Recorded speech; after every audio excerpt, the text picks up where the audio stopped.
Hey gang, I hope that this is finding everyone well and getting ready for their presentations next week.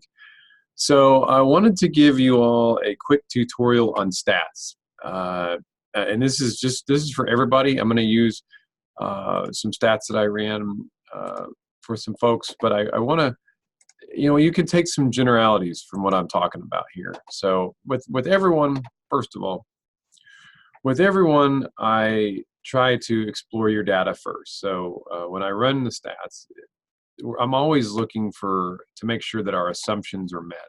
So when you run statistics, you have certain assumptions. You have assumptions that you're dealing with a normal distribution. In other words, you have a lot of people score in the middle. You have a few people that score really high and a few people that score really low. But most of your scores are clustered in the middle. So I'm definitely looking for that. There's another thing that I look at, and that's a comparison between groups. So if you're running a t-test or a NOVA, I'm looking at basically your homogeneity of variances. I know that's a fancy word. It's basically how equal your variances are. Do your samples have, do your different groups have samples that are basically their variances are the same? So I'm looking at, here's your variance for this group. This is the cardio group, their satisfaction with life. Their variance is 40. And then I'm looking for people who didn't do cardio. Their variance is 44.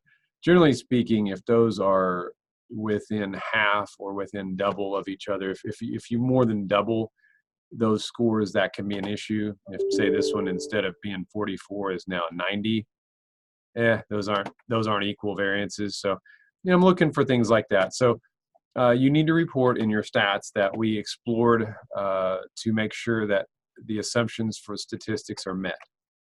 So we did that. There's some other things in here with skewness and kurtosis, but that's more for graduate level stats. I'm not too worried about that. So I do explore each one of your data. And I'm looking also for this bell curve. I'm making histograms.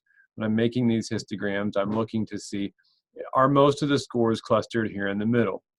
I've got 5 scores here around 25. This has a slightly negative skew to me. It looks like it's slanted back that way. This one's not quite normal, but generally speaking, is your data looking kind of like this? The fewer subjects that you have, the fewer participants that you have, the less normal that your distribution is actually going to look. So I'm going to scroll on down, and so that's what I'm doing. I'm making sure that the assumptions for your statistics are met. If it's not distributed that way, in fact, I think each one of you that I've worked with are pretty close to that assumption, even though you don't have, big numbers of folks. Like I worked with a few of you that had some pretty small numbers, and I would argue that you didn't necessarily meet that, this normal distribution. So for instance, there's not too many people here. There's only 3 people that scored in between here. But again, it's looking kind of normal. That has a positive skew to it. So let's scroll on down here and let's look at some of the actual tests. So this one has issues here. This is not a normal distribution, and you only have 8 people there. So it's hard to really make any assumptions when you have only 8 people. So that's why I stress, getting like 30 people at least, to be able to actually run your statistics. So if you had that few, I really didn't run the stats for that, and I didn't really give you any advice. So I have run a t-test for several of you. So let me go over this. What's important with the t-test? So it's very important with a t-test that you report a few things. Number one, a t-test examines average scores for your group. So in this case, we had people that did cardio, people that didn't do any cardio, and their satisfaction with life. In this case, the people who did cardio, their satisfaction with life was 23.7895. That was the average score. People who didn't do any cardio, their satisfaction with life was 22.15. You see the standard deviations are very close. Standard deviation and variance are basically the same number. So you're going to have equal variances. You're going to have homogeneity of variance there. Good breakdown, 19 and 20, basically equal numbers in these groups. But you see the mean scores, they're pretty close, 23 and 22. What you're actually going to report, you're not going to report this Levine's test for equality of variances. You can if you want to, but I'm not going to require it. What I do, if we did run a t-test, this is your primary statistic, you need to report your t-score. Your t-score is found with this lowercase italicized t. So in this case, the t-score was 0.723. Degrees of freedom were 37. The p-value here, the probability of making an error, the probability of these being different by chance, 0.474. That's not good enough. You've got to have a 0.05 or less for this t-score to mean, hey, there's a true difference. So you want to report those things. There was a few other things we did here with this particular study. I wanted to look between groups on your your SWLS total. So let's see here. How did I do this? I think I'm exploring differences. Let me go scroll down a little bit. Here's another t-test. So in this case, I'll show you t-test one more time. We had 20 males, 19 females. The average satisfaction with life for males was 24.95. For females was 20.84. Standard deviation, again, are a little bit different there, but they're close enough. These are basically equal variances. You want to report all these things? Look at this t-score. T-score is getting higher. It's 1.883, and the significance is darn close. I bet with more people, if you had 60 people instead of 39, this would have been a significant difference. So what you see is males tend to have, in this group, a little higher satisfaction with life than females. That's an important thing to note. So I would want people to write about this in their methods. Probably note this in their poster.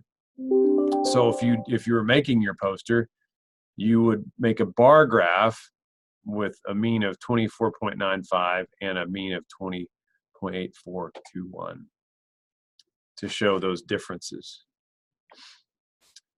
One more ANOVA, and this ANOVA then looks like we did between education levels, so satisfaction with life and education levels. And what we're finding here is that there's almost a difference. There's almost a significant difference. So you see our F score here. You report an F score if you do ANOVA of 2.075. Your p-value is 0.084. In ANOVA, you report 2 degrees of freedom. You report 6 and 32. But your F score equals 2.075. And so it's basically looking for differences between groups based on education. So you almost saw that. But what you notice is there just aren't very many people in a lot of these groups. There's 15 people with associate's degrees, but then there just aren't enough people to really, again, having more people in those groups may have yielded a difference. Let's see here. One last thing. I run some correlations with some folks, and that's an R score. And so this is how you interpret a correlation table. So that we did a Pearson correlation. And in this case, we're looking for satisfaction with life and age. And so what we see here, the correlation score is 0.342. If this is significant, there'll be a little asterisk. So correlation is significant at the 0.05 level. What you see in there is giving your p-value is 0.033. So this would be R equals 0.342, comma, P equals 0.033. And what that means is there's a significant relationship between satisfaction with life and age. So what it appears is that as people get older, their satisfaction with life actually increases. And there is a significant correlation with that. So you can make that statement. That's something significant. Otherwise, you can really say up here there are no true differences. the statistics were not significant, although if there were larger numbers, there may have been a true difference. So I'm hopeful that just me talking about this hasn't been too long, this will kind of help you report. Again, I do have some other videos, and I have some samples of how to report these statistics, in sentence form. Again, hopefully this will help. Reach out to me if you have questions. Good luck.